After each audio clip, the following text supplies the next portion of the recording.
My name is Sarah. I'm 32 years old. I've been married to my husband Kevin, who is also 32, for 3 years now. Both of us work full-time jobs, juggle household chores, and we've been making it work. We don't have kids yet, but life has been fun, just the two of us. I work in sales for a trading company. A tough job, but it pays well, while Kevin earns less. But he loves his work and takes pride in it, and I've always admired that about him. Kevin often goes fishing, his hobby, and I was okay with it because it was his way of taking a break from work.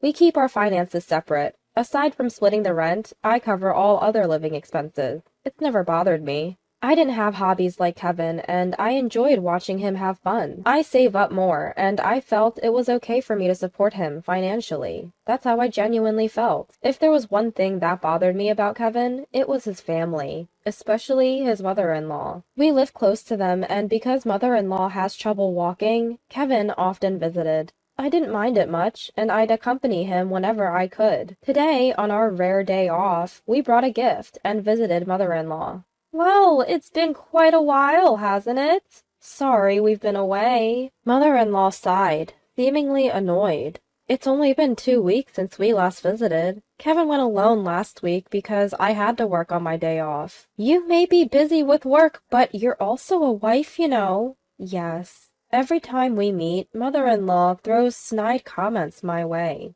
She doesn't like that I earn more than Kevin. A woman should support and stand by her husband, she'd lecture. Mom, enough. We're handling it between us. Well, if you say so. I think mother-in-law, who's been a homemaker her whole life, can't relate to a working woman like me. I'm really sorry about that, Kevin said on our way back home. The constant passive-aggressive comments and lectures were stressful, but Kevin always stood up for me, which made it bearable. Hey, it seems like this month's rent hasn't been paid. Checking my bank account after work, I noticed there was no money. We couldn't make the withdrawal. Usually, Kevin deposits his half after he gets his paycheck, but it seems he forgot this time. I'm a bit short on cash this month. Again? This wasn't the first time. Sometimes he'd buy something and not have enough to cover his half of the rent. Annoyed, I let out a sigh, and Kevin chuckled nervously. Sorry, can you cover it this time? He said it like it was no big deal. I'd understand it if it were once in a while. After all, we all want to make a big purchase sometimes. But didn't you say the same thing last month? It's a limited edition fishing rod. You said the same thing last month, didn't you? Couldn't you have discussed it with me before buying it? Even though we have separate finances, if we can't stick to the budget, we can't make it work, especially when Kevin only pays half the rent. If he doesn't even cover that, then I'm left to handle all the living expenses. That's just not fair. Ugh, enough with the nagging. Kevin interrupts me, clearly annoyed, letting out a sigh and furrowing his brows. Nagging? Sure, we've had these kinds of conversations before, but only about shared expenses. I never meddled in how he spends his own money. Why are you always talking about money, Sarah? Are you obsessed? I was genuinely shocked to hear him say that. Well, we can't live here if we don't pay the rent, right? Talking about money all the time is unattractive. What? Unattractive, Kevin says, looking right at me. Why would he say something like that? I liked that Kevin wasn't concerned about money, and I was okay with managing our finances. And now he calls it unattractive? Seeing my silence, Kevin seems to think he's won the argument. He relaxes his face and lets out a resigned sigh. You know, like my mom always says, a woman should stay home and support her husband. What? If you don't make me look good, you're the one who's going to be embarrassed. Kevin says this dismissively, then turns his attention back to his phone. I was at a loss for words. Kevin always apologized for his mom's outdated views, saying she didn't understand me. Was that his true feeling? What does making him look good even mean? Is it just about silently supporting the household? I'm home! Welcome back! I was greeted by my mother-in-law, Susan, after a long day at work. What?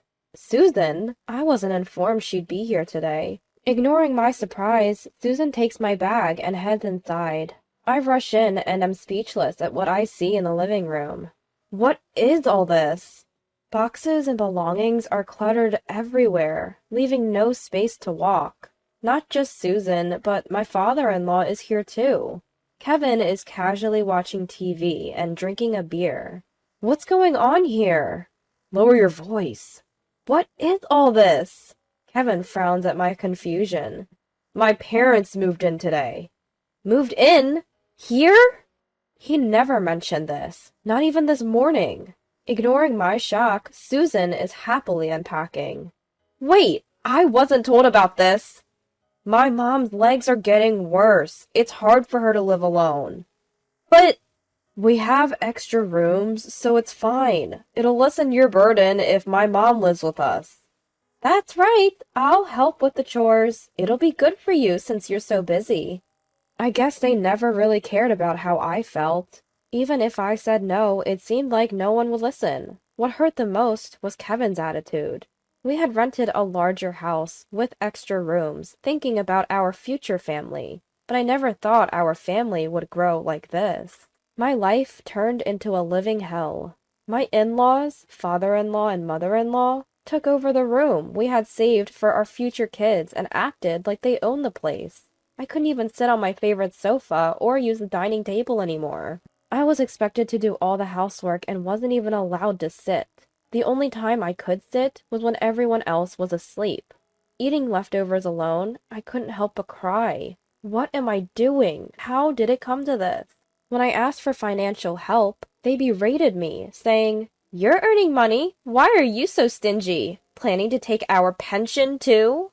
When I talked to Kevin, he looked visibly annoyed. What's the big deal? Mom is helping with the chores, isn't she? Even the chores were eventually pushed onto me, with complaints about aching legs. I did the laundry, but I didn't like having my father-in-law and mother-in-law do the washing together. I ended up doing my own laundry, and despite the increased workload and financial burden, no one listened. Worse, I was told, "I didn't think you were such a cold person. If you have complaints, then leave." The Kevin who said this was not the Kevin I had loved. Maybe I should leave. I never thought I could be happy with these people. Your cooking is bland. I don't like the clothes. Why are you so slow? Don't you care about your family? Every day I was criticized for various things. I got used to seeing my meals thrown away and my belongings tossed into the trash. I felt nothing anymore, even when they nagged me daily. About this month's living expenses. You're still talking about that? You earn well, it's fine. But my credit card is being used without my permission. Is this all you, Susan? I just borrowed it. I'll pay you back eventually. Mother-in-law snorted when I showed her the statement. I don't know what she spent it on, but how could she spend nearly $5,000 in a month? Well, she admitted to the unauthorized use, and there's no way she could deny it with all those brand name items in her room bought with my card. Kevin said nothing, even after seeing this. He stopped doing the chores we used to share and wouldn't even look at me, but I won't let this go on any longer. That's enough. The next day, after hearing that from my lawyer, I took a day off from work and left the house, only to return with a truck. What about work? Mother-in-law, who was home alone, asked curiously. She widened her eyes when she saw me and the people behind me. Sorry, Susan. It might get a bit noisy. What? Who are these people? Please, go ahead. Ignoring mother-in-law, I nodded to the 3 burly men behind me. I led them to my room, bypassing a stunned mother-in-law. Please move everything out of this room.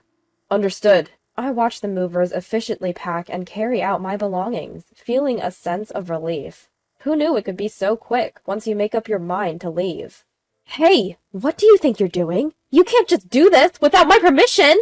My mother-in-law snapped back to reality and started yelling. Ignoring her, she began to make a phone call. Maybe she's calling Kevin, or my father-in-law, or both.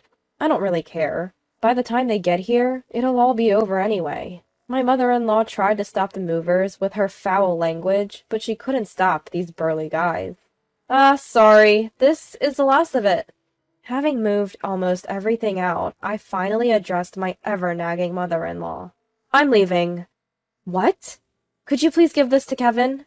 As I tried to hand her an envelope, the door burst open with a loud noise. Kevin, out of breath, was standing there.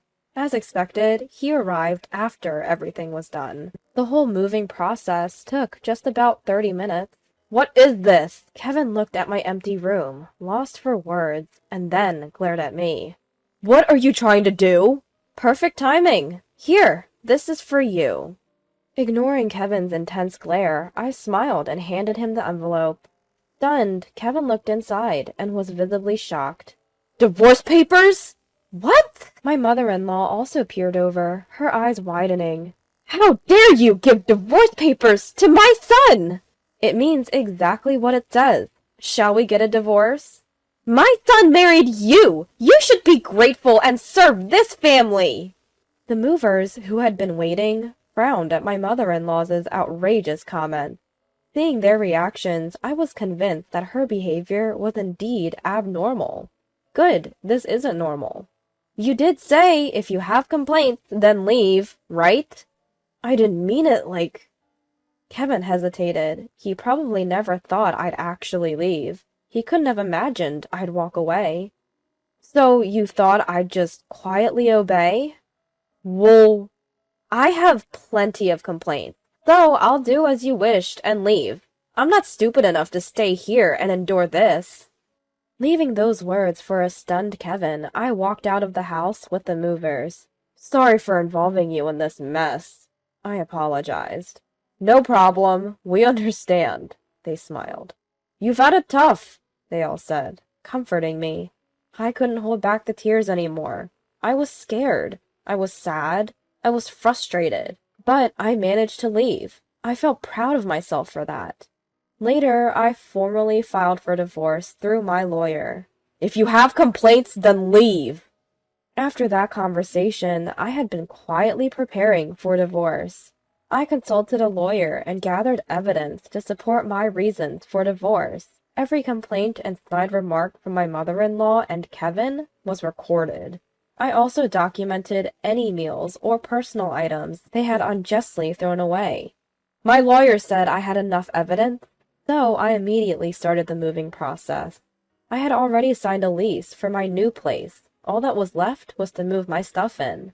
I chuckled at the few boxes that contained my life, but the thought of being surrounded by things I love excited me. I had to leave behind my favorite sofa and dining table, but I can always find new favorites. I heard from my lawyer that Kevin was stubbornly refusing to divorce. Apparently, Kevin and my mother-in-law even stormed the lawyer's office, demanding to know where I was. They also staked out my workplace, but my colleagues, who knew the situation, helped me avoid running into them. The evidence I had gathered against Kevin, my father-in-law, and mother-in-law was damning. If it went to court, I'd have the upper hand. Kevin finally agreed to the divorce when he realized how expensive a court battle would be. I also demanded repayment from my mother-in-law, not just for the alimony, but also for the money she had spent. She blustered about demanding money from me, but backed down when I mentioned I had evidence of her unauthorized use of my credit card. Family, huh? But her idea of family only included Kevin, my father-in-law, and herself. Did she forget how she'd always left me out? The word family, which she only used when it suited her, made me nauseous. After the divorce was finalized and the alimony paid, Kevin and his family moved away like they were fleeing. Their bad reputation had spread in the neighborhood, making it uncomfortable for them to stay. Plus, they couldn't afford the rent on Kevin's salary alone. Now, they're apparently living in a small house in the countryside, scraping by on Kevin's meager income and the parents' small pensions. I'm miserable without money. Won't you come back? Kevin has emailed me multiple times, but I've blocked him without even reading the full messages. As for me, I'm surrounded by things I love, doing a job I enjoy, and living a happy life. No one's throwing my stuff away anymore. No more worrying about complaints. Life is good. Now there's someone at work who's caught my eye. We're both busy, but he's a kind person who says we can take things at our own pace. He knows about my past failures, and has told me he'll wait until I'm ready to trust again. We both want a life where we're independent, but supportive of each other. That's the life I plan to live with him from now on.